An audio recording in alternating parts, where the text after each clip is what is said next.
Greetings and welcome to this edition of The Currents on Channel 15. My name is Jim Brown, the Mayor of Cedar Falls. Today, September 8th, and what we'd like to do today, along with Director Sheets, Stephanie Sheets, is give another update on the University Avenue and the progress with the roundabout structure construction that's going on. As always, throughout the entire process, our goal was to keep a high level of communication with the public. In doing so, we'll once again cover the fact there's many ways to get a hold of anyone here at City Hall for any questions at any time. And you can see through Facebook, Twitter, the Cedar Falls website, City Hall is open normal business hours for phone calls. Emails available as well, and a nice structure, a nice setup at the Cedar Falls Library. Once again, if there's any issues or any concerns or questions, especially as the progress has moved forward, please do not hesitate to contact the city in any one of those means to get the answers you're looking for. As always, we appreciate the businesses that have gone through this difficult season along that corridor. Director Sheets and I both have walked up and down the corridor twice, almost literally door to door, to find concerns, finds different ways to have the communications be open and find concerns that can be remedied quickly. And I might as well add that there's even more development, or at least new businesses coming in with the Firehouse Sub sandwich shop there along the north edge of University Avenue. So progress is coming. Completion is hopefully coming to an end as well along that first corridor in Phase 1, along with the other increased construction with the old Hy-Vee, the new grocery store, and an office complex coming.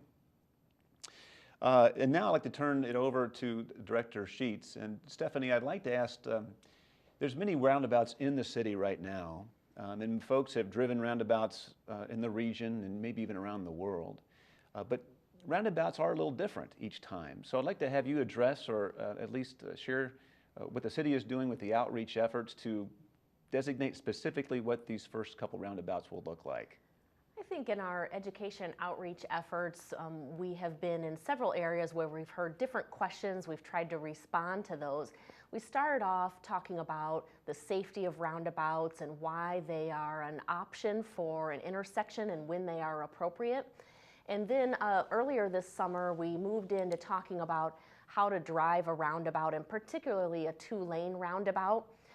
You see images from public engagement activities that we did early June. Was a roundabout driving event that tried to focus on a two-lane roundabout. It simulated one of the roundabouts that we plan to have along University Avenue at Holiday. And we were talking a little bit about the different points at which decisions are made and how to navigate that safely. We had a display at the library again on that Holiday and University Avenue intersection. Again, trying to simulate a two-lane roundabout.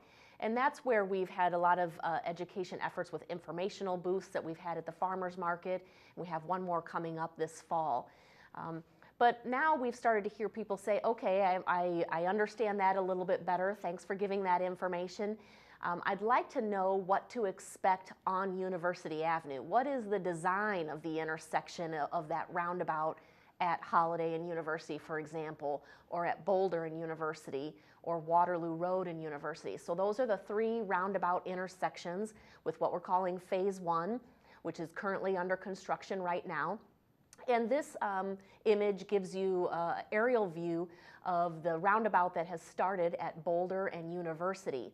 And so what we want to walk through is then what that roundabout's going to look like, and what are the steps at which decisions are made and how to navigate that safely. So here's again that same image. Now it is turned just so that visually you can see it on the screen a little bit better. You see University Avenue going horizontally, and then you see Boulder coming in from the south there.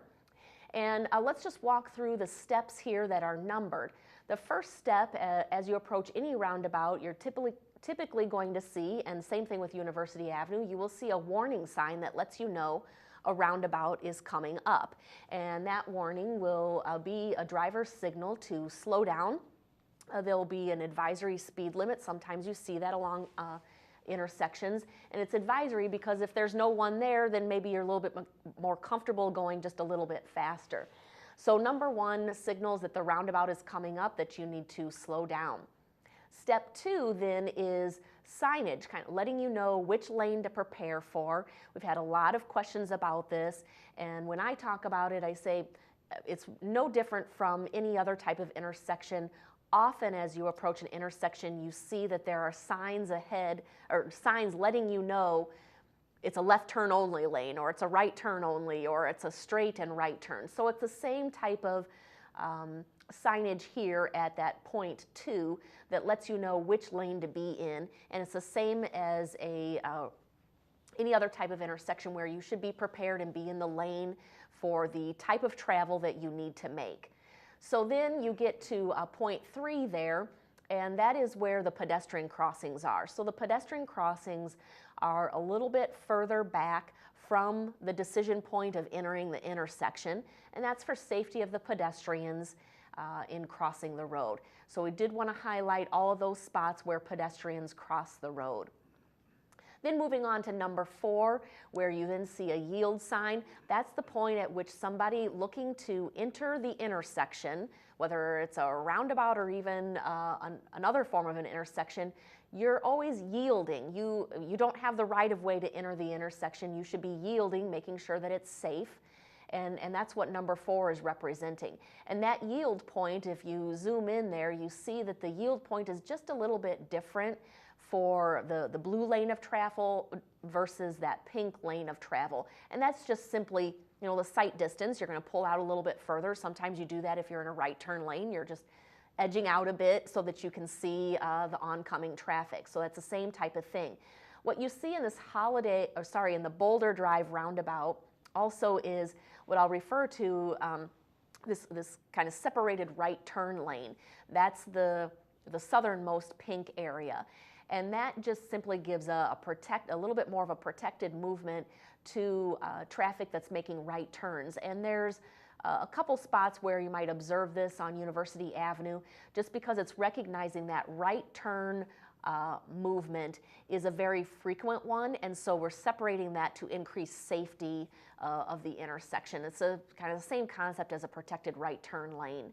So you see that separated, and you'll see that in at least one other intersection on University Avenue. So now you've decided that either the vehicles that are in the roundabout are far enough away, a safe distance that you can enter, or there are no vehicles and you feel safe to enter. So you have yielded and you've started to enter the roundabout. And that's where then we focus on that point number 5. And at that point, we're emphasizing, and actually at any point along the roundabout, we're emphasizing that you stay in your lane. You do not change lanes in the roundabout. You may observe people doing that. Technically, that should not be done. And that by staying in your lane, you increase safety. So that's why preparing and being in the right lane before you enter the roundabout also helps you in terms of what movements different lanes are allowed to make. So if you are at that kind of point 4 where you're planning to enter the roundabout and you want to exit either at Boulder, or you're going to go what we'll call kind of a straight movement off to University, you need to be in that pink lane. If you plan to either go straight on University or you want to make kind of a U-turn and come back around and head west on University Avenue because maybe there was the boulevard, so you needed to get back to a business on the north side of the road. If you want to make that movement of turning around or going straight, you go into that blue lane, into what we'll call the left lane. So you see that if you enter on University Avenue there at the point 4, either of those lanes has the right of way to continue what we'll say straight on University Avenue. But only the blue lane has the right to continue moving around the circle. The pink lane must exit, and so that's where you avoid a conflict and a potential crash, is by observing what lanes are allowed to do what. So stay in your lane to promote safety. And then moving on to number 6, at the point at which you plan to exit, and you might do this a little bit before 6, you might start to do it somewhere around 5 actually, you're going to use your turning signal. Just like in any other type of intersection or when you're changing lanes, you use your turn signal to let other drivers know that you are planning to exit. That would be using your right turn signal, because it's a kind of a right turn movement, even though it's going to feel kind of straight to you. Go ahead and put on your right turn signal, because what that means is the person just to the north of that number 6 that might be looking to enter the roundabout at that point can see, oh, they are planning to exit. I don't need to yield. It's safe for me to enter the roundabout. So I think the final point, 2 points that we like to emphasize, and these come from the Iowa Driver's Manual. All this information comes from the Iowa Driver's Manual, is to, the golden rule of roundabouts is to yield. And then the last point there at the bottom is always be aware and drive slowly. So that handles the Boulder Drive roundabout. I will quickly go through Holiday Road. Here's an aerial image of before they had some of the pavement poured. They now actually have half of that roundabout nearly done. 2 lanes poured and all of the entrances and exits there on the north side. And then this is the image of what that intersection will look like. Now, it's has one more road coming into it than the Boulder one, because Boulder doesn't have a northbound road. Holiday is complete north-south, and then University has 2 lanes in each direction, east-west. So you see how somebody in the blue lane, different from Boulder, if they want to exit to go north onto Holiday, or still do kind of what we'll call a U-turn movement to head back west on University, they're in the blue lane. But if you are planning to make a right turn to head south into the mall area, for example, when you're going eastbound on University, you're going to get into that right lane, into the pink area, and immediately be turning right. Or if you're planning to continue eastbound on University, you can be in either the pink lane or the blue lane. You see again that separated right turn on the south leg of the intersection there, with Holiday Road coming in. Again, just recognizing a little bit heavier right turning movement that happens there, and so separating that to make it a little bit safer. And again, highlighting all the pedestrian crossings there. Then the next intersection is University Avenue and Waterloo Road. Here, there's been much more progress since this image was taken about a month ago. It just tells you how quickly things are happening out there. Actually, we soon will see that intersection switch so that they can continue working on other sides of it. But then this is the planned intersection for Waterloo and University Avenue. And there didn't used to be a way to travel south, kind of south on Waterloo, to head into Black Hawk Village area, the restaurants around there, Lebeda, Signs by Tomorrow, Amigos, all the businesses that are around that area. And so that's a new addition to access, is to be able to head south there through that intersection. So again, each of the steps labeled there, I went through that pretty quickly. What I do want people to know is that we have brochures available where people can take those and take time to look at the intersection that interests them if they're wanting to head to a certain business and want to know how to prepare and navigate for that. We prepared a one-sheet brochure with each of those. Also, the other resource available is the Iowa Driver's Manual. We will have those at our information booth here on September 10th. We will also have those at City Hall. We have them at the library. So we want those available, and they're available also at some kiosks around town. We have a couple businesses along University Avenue that have big poster size images of each of these intersections, along with a brochure that you can take with you if you'd like to look at it further.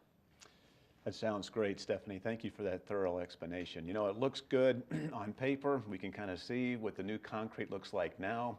Even portions of the highway now, the old highway, is still drivable because of how we're navigating through it. Certainly needed to get done, didn't it? Yes, yes, it's a lot of work that's going on there, but it's exciting to see that new pavement down, exciting to be able to drive on it, and how smooth it is, which is a big change from what we had. It's a big change. Yeah. Well, folks, thanks again. In closing, I'd like to thank Director Sheets for her explanation today, as you saw on screen. Once again, as indicated earlier on, there's many ways to contact the city for any questions that you may have. Have a great rest of this month, and we'll be talking to you soon. Thanks for joining us.